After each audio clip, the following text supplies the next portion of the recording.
Hello, YouTube! Because now we can record and stream at the same time. We're going to be swapping out an ECU on this 1996 Jeep Cherokee, so I figured why the hell, I'll record it. Or what the hell, I'll record it. So you people in chat that are watching, because we do have a new upgraded system at our stream setup at work. To where now I can stream and record from the same camera while I do it all, so that's fancy. So you guys in chat will get to watch me do it. The only difference is the audio. You guys in chat will hear me through the lapel versus you people on the camera will hear me through the camera. So we'll see how this works. I'll take this bottle out so I can get to this ECU. We diagnosed it as a bad ECU a while ago. We finally got an ECU in. So, now I'm going to, what the hell? Is there a nut on the bottom of that? No. Come on, out, out, out. There we go. Oh, it's a nut. How fancy.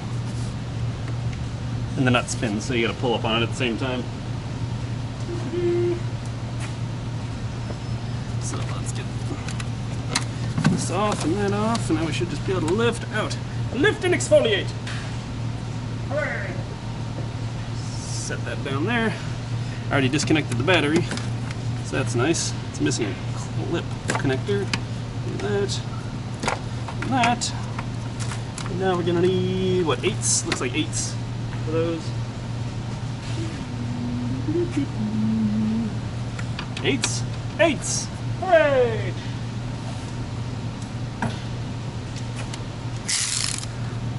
So this will be the most, like, worky. YouTube gets to see. That means the YouTube videos are going to change up some too, since we're using it all for the same damn thing. Da-da-da. And last one. Anyway, we diagnosed it as being a bad ECU a while ago. How did we diagnose it, you ask? Well, we did a few tests, several tests in fact, and then one of the times we couldn't get it to start and we needed to get something else in.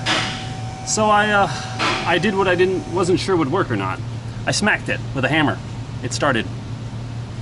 And then it cut off a few minutes later. And I smacked it again and it started again. So, yeah, I would give it something inside the ECU. Unless there was a wire that was super duper touchy. But when it ran like I drove it in just now, so it seems like whenever it gets hot, something separates.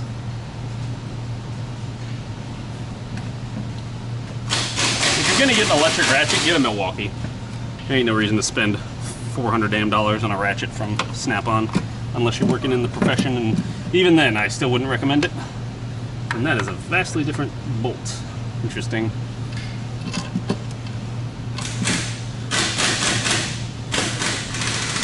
Just get a Milwaukee. Ah, damn it. Determined to break the ECU before I ever get it in. Where's the hole? Where's the hole? Hole. Ah, fuck. Ooh, that hurts. In case anybody doesn't know, on YouTube, I have a cracked left radius. AKA my bone in my upper bone in my left arm is cracked. So I'm still working with an injured arm. So don't be surprised if you hear me swearing a lot about pain. It's a thing.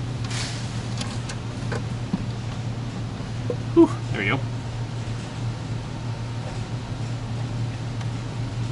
Yeah, it's probably bad solder joints inside the ECU.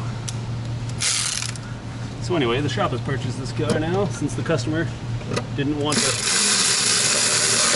fuss with it. So we are putting in an ECU.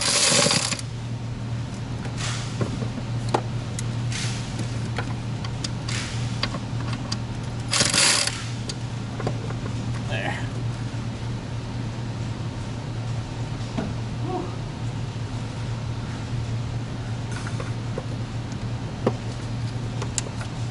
Plug that in. Plug that in. Plug that in. And this goes to something mystical. Actually, I have no idea what that goes to. I don't remember unplugging it off the bottle. Yeah. Is that a computer cord? Yep. I don't know if that plugs into anything. Interesting. Interesting. Cool. Alright, new ECU installed. Pretty straightforward. Now we'll start it up to see if it works. I guess I can wait to install that bottle until after we start it. So let's move the camera off the car in case something happens to go wacky. Wacky dacky. So if I haven't beaten that dead horse enough, if you guys are watching on YouTube, you can watch between any time on Monday through Friday, normal work days. If it's a work day, I am here streaming on Twitch. There. Do-do-do! Let's start her up, see what happens. Will she stop? Hey! Look at that.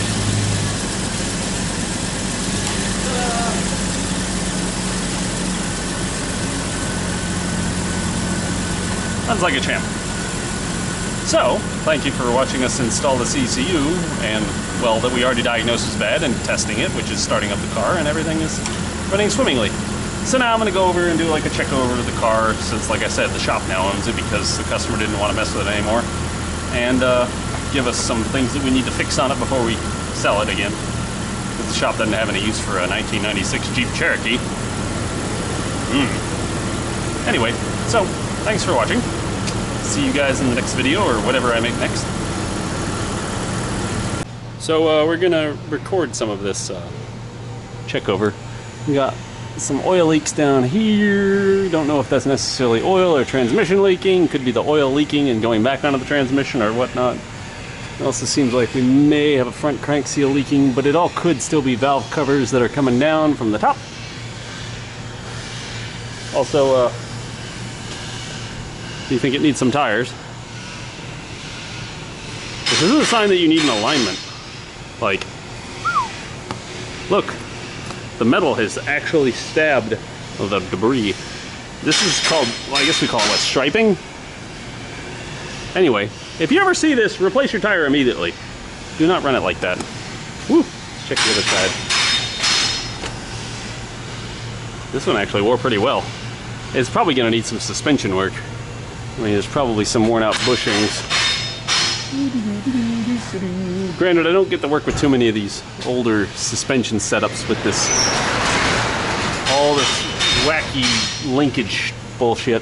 Usually I work with just straight up rack and pinions, but this is like steering box and crap and pitman arms, and I don't even know all the terminology anymore. I used to, but I haven't messed with them in so long.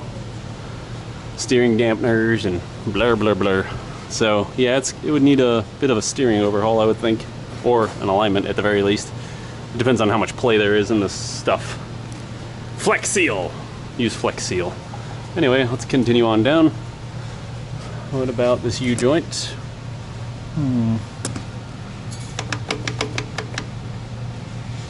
Doesn't feel loose or anything right here.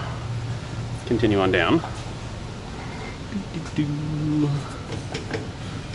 Doesn't seem like anything's particularly bad there. Maybe needs to be greased, but it doesn't feel loose. What else? A little weepy, crusty. Check the diff fluid. Brakes are not the worst, but not the best. I mean, you can see the brakes right there. They're probably like maybe 3 or 4 millimeters, maybe 2. I don't think they're 2. They'd probably be hitting them squeakers.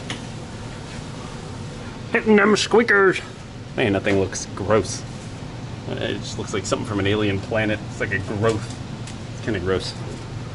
Ugh. I don't want to look at it too long. I'm afraid it's going to infect me. Hi, Chad. How you guys doing? I hope you're doing well. Tail shaft may be leaking a little bit.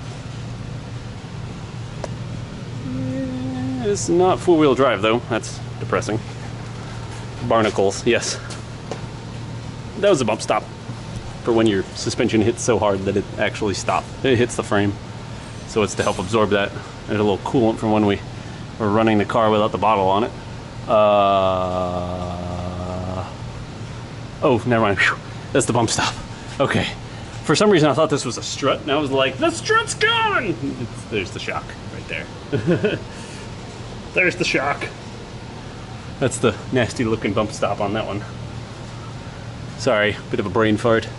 Engine mounts are kind of nasty looking, but they look like they're at least reasonable. What is that goop coming down the radiator hose? I'll have to look into that. So, this is generally what we do when we do a check over. Just kind of look over things. Back tires are new, so that's why I'm not really worried about them. Cool, I will absolutely do that, Rocket. I mean, everything else looks, it's okay. Could be better, could be worse. Damn it. I gotta get used to the shorter cord. Can't really tell. It looks like it's okay-ish. Well, like I never really worked on too many Jeeps. We're an import shop. We typically do, well, I typically do imports. I typically have plenty of Volkswagens to work on. So doing domestics is kind of an unusual thing for me. So I don't have a lot of historical comparison to go by. So it's pretty much a little check over on that. Some more things we're going to look into. But I hope that helps you understand like kind of what you're looking at when you're checking into a car. So yay!